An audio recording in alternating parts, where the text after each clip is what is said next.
জিকিরের ১০০ ফায়দা।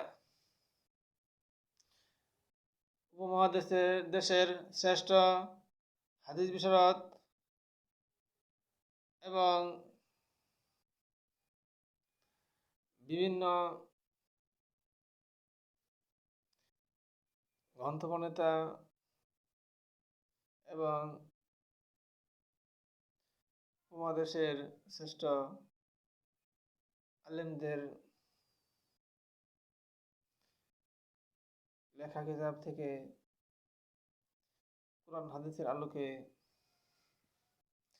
জিকিরের ১০০ ফায়দা বা উপকারিতা বলিয়াছেন। তাদের মতে পবিত্র কোরআন শোনা অনুযায়ী ১. জিকির শয়তানকে দূর করিয়া দেয় এবং তাহার শক্তিকে নষ্ট করিয়া দেয়। ২. আল্লাহর সন্তুষ্টি লাভের উপায়। ৩. মনের দুশ্চিন্তা দূর করিয়া দেয়। ৪. মনে আনন্দ ও খুশির আনয়ন করে। ৫. শরীরে ও অন্তরে শক্তি যোগায়। ৬. চেহারা ও অন্তরের নুরানি করে। ৭. জিকির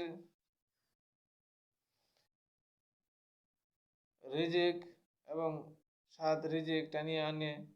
৮. জিকিরকারীকে প্রভাব ও মাধুর্যের পোশাক পরানো হয়। তাহার দৃষ্টিপাতের কারণে মনে ভয় জাগে, আবার তাহার প্রতি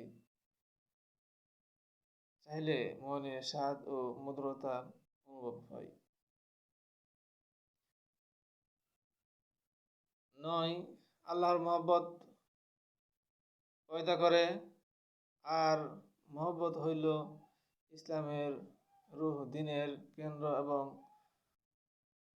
সৌভাগ্য ও নাজাতের আসল উপায়। জিকিরের দ্বারা মুরাকাবা নসিব হয়, যাহা জিকিরকারীকে ইহসানের স্তরে পৌঁছাইয়া দেয়। ১১. আল্লাহর দিকে মনোযোগ সৃষ্টি করে, ফলে ক্রম এমন অবস্থায় উপনীত হয় যে সকল বিষয়ে আল্লাহ তাআলা তাহার জন্য আশ্রয়স্থল